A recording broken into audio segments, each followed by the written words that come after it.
سانتریفیوژ یک دستگاه هستش که برای جداسازی مواد مختلف از یکدیگر با استفاده از نیروی گریز از مرکز کار میکنه و در آزمایشگاه بیولوژی، شیمی، پزشکی و صنعتی کاربرد داره.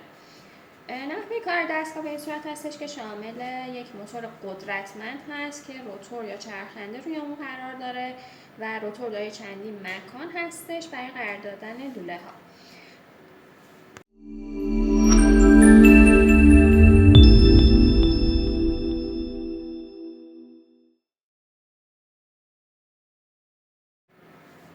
دور بالا یا RPM که موتور سانتریفیوژ باعث چرخش روتور یا همون چرخنده با سرعت بالا میشه و مقدار RPM یا دور در دقیقه رو میتونیم تنظیم کنیم.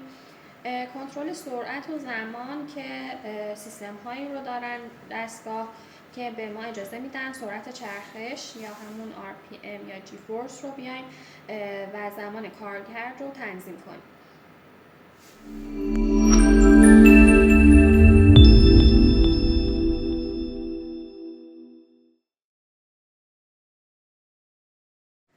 و یک درد دارن که باعث میشه از پاشیدن مواد به خارج و حوادث جلوگیری بشه و هنگام کار حتما باید در بسته شده باشه.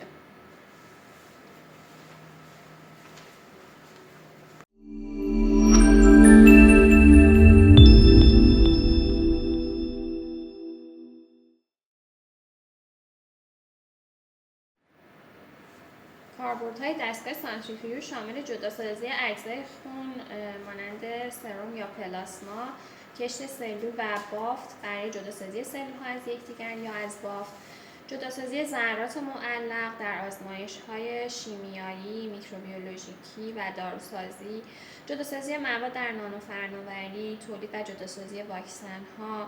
سانتریفیوژ در صنایع غذایی کاربرد میتونه داشته باشه و همچنین در جداسازی مواد در صنایع نفت و پتروشیمی.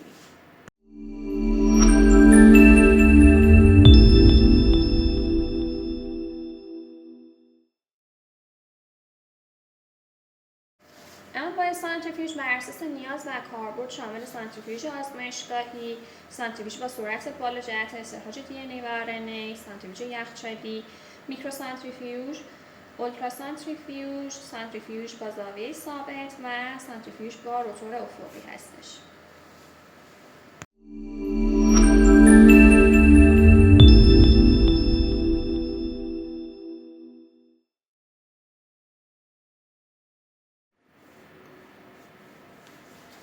شما باید ابتدا دقت کنید که لوله ها یا فالکون هاتون از یک جنس باشن و نمونه داخلشون دارای حجم برابر باشه حتما.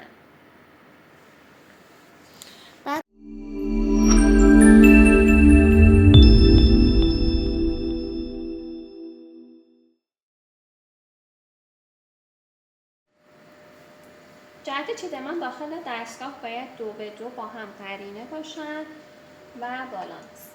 به این صورت یا به این صورت یا به این صورت میتونیم داخل سانتریفیوژ نمونه هامون رو قرار بدیم.